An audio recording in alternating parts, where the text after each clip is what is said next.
আসসালামু আলাইকুম। কেমন আছেন সবাই? আশা করছি নিশ্চয়ই অনেক ভালো আছেন।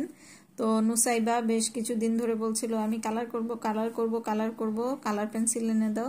যদিও বা ছোটদেরকে কালার পেন্সিল দিলে 2 দিনও যায় না, সেজন্য ওদের জন্য ছোট ছোট কালার পেন্সিল বক্স নিয়ে এসেছি। তো নুসাইবা বলছে যে তুমি এটার একটা ভিডিও করো, কি বুঝে বলেছে আল্লাহই জানে। তো এটা হলো হারিসা আর নুসাইবার দুইজনের জন্য 2টা পেন্সিল বক্স। আর হলো এই যে ওদের কালারিংয়ের খাতা। এই খাতাগুলো ভালোই। এই যে এটা নুসাইবা করেছে, একটুখানি এখানে পাতাটা বাকি আছে। তো বাচ্চারা এগুলো যখন করে নিজের ইচ্ছে মতো, এই যে এই কালারটা হারিসা করেছে, এটা দেখে দেখে এই পাশেরটা করেছে, খারাপ হয়নি, ভালোই হয়েছে। তো বাচ্চারা যখন এগুলো কালার করে তো দেখতে অনেক ভালো লাগে। এগুলো সবগুলো ওরা কালার করবে আর কি। নিয়ে আসার পরে মানে কি যে অবস্থা করেছে, ওরা অনেক খুশি হয়েছে। তো বাচ্চাদেরকে এগুলো দিয়ে খুশি করলে অনেক ভালো। এগুলা নিয়ে ওরা আজকে আসার পর এখন প্রায় রাত 9:30 বাজে। আমি বাসায় আসার পর থেকে মোবাইল নিয়ে একটু ব্যস্ত থাকতো ওরা, কিন্তু আজকে এগুলো আনার পরে ওরা মোবাইল একবারও চায়নি।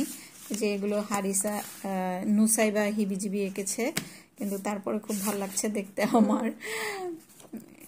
এগুলো আস্তে আস্তে করে কালার করবে। এই যে দুইজনের জন্য 2টা কালার হলো আর সাথে ওদের জন্য হাতের লেখার এই যে যেগুলো খাতা পাওয়া যায় হাতের লেখার যে ডট ডট দেওয়া, সেগুলো নিয়ে এসেছি। আমি আসলে আমার বড় মেয়ে ছোট মেয়ে দুইটাকেই মানে লেখাপড়ার জন্য একদম ছোট থেকে যেমন মানে মায়ের অনেক চাপ দেয়, সেরকম আমি কোনো চাপই দেইনি। নুসাইবার বয়স 4.5 বছর হয়েছে। আমি এখন থেকে ওকে একটু একটু করে লেখা শেখাচ্ছি, কিন্তু এতদিন ওকে আমি কোনো কিছুই চাপ দিইনি। যেমন আজকে ও ট্রেসিং করে করে এ আর বি অনেকবার করে ও এটা ট্রেসিং করে করে লিখতে পেরেছে। আস্তে আস্তে ঠিক হয়ে যাবে। এগুলো আসলে ABCD সরে সরে পড়ালেখা না শিখে কোথায় যাবে। হয়তোবা অনেক ভালো করতে পারবে না, এটা মানে ছোটবেলায় কিন্তু সব বাচ্চারা কিন্তু ভালোই থাকে। আস্তে আস্তে যখন বড় হয় তখন বোঝা যায় যে কার ব্রেন কিরকম। কিন্তু ছোটবেলায় সবাই 80, 90, 100 করেই কিন্তু নাম্বার পায় সব বাচ্চারা। তো আমার মনে হয় সরাসরি শিখে নেবে আস্তে আস্তে। এই জন্য আমি ওদেরকে চাপ কম দিই। এটা হলো গিয়ে দেখলাম একটু বড়দের লেখা আছে, তো এটা আমি হারিসার জন্য নিয়েছি। এখানে কিছু ভালো ভালো লেখা আছে। এটা হলো হারিসার জন্য হাতের লেখার বই। নুসাইবা তো আর এগুলো লিখতে পারবে না।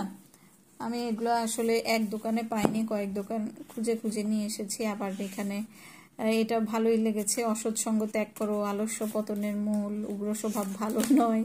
তো আমি যখন হারিসাকে লিখতে বলেছি, ও বলে কি এই যে ও এইটা লিখেছে অসৎ সঙ্গ ত্যাগ করো। এখনো আমাকে মানে কোয়েশ্চেন করছে যে অসৎ সঙ্গ কি, অসৎ সঙ্গ কোনগুলা।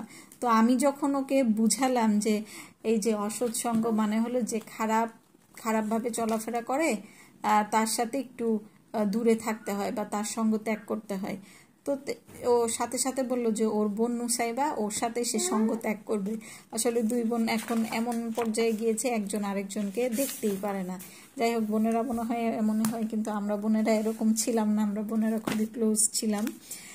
আর এটা হলো গিয়ে যে নুসাইবার জন্য ও এটা মানে অনেক কষ্টে অনেক ইরেজ করতে করতে সরে ওটা লিখেছে। তারও একটু দেখাই। এই যে সরে না কলম দিয়ে লেখা যাবে না, সরে আর হলো ক জানি না কতটুকু পারবে নিয়ে এসেছি। সুন্দর লাগে দেখতে, এগুলো লেখার সময় ভালো লাগে। আর এটাও সেম, এটা 2টা খাতা কিনেছি আর কি, একটা শেষ হলে আরেকটা। তো এরকম ট্রেসিং করে করে লিখতে লিখতে শিখে যাবে আর কি লেখা। আর হলো আরেকটা জিনিস কিনেছি, সেটা হলো এই যে এটা দেখেছিলাম, আমি অনলাইনে দেখেছিলাম, এই যে বারবার কলম দিয়ে লেখে আবার মুছে যায়। এটা ভালোই লেগেছে। এটা নিয়ে আবার 2 বোন কারাকারি করছে। নুসাইবা হারিসা তো লেখা এটা নিয়ে মানে ও তো লিখতে পারে, তারপরও দেখা যায় যে এটা নিয়ে অনেক লিখতে চায় আর কি। ওর এটা ভালো লাগছে। তো আমার বাচ্চাদের জন্য আসলে সব জিনিস 2টা করে কিনতে হয়, কিন্তু তারপরেও 2টা করে লিখতে হয়। লিখো সরি 2টা করে সব জিনিস কিনতে হয়, সব কিছু যেটা কিনি সেটাই 2টা করে কিনতে হয়। এই যে এই জিনিসটা হলো আমি একটা কিনেছি, এখন হারিসাও নিতে চাচ্ছে, নুসাইবা তো নিতে চাচ্ছে। এখন নুসাইবা এটা সার্কেল করছে, আঁকছে, ওর মানে মজা মজা পেয়েছে আর কি। তো যাই হোক, এগুলো হলো ওদের আজকের কেনাকাটা।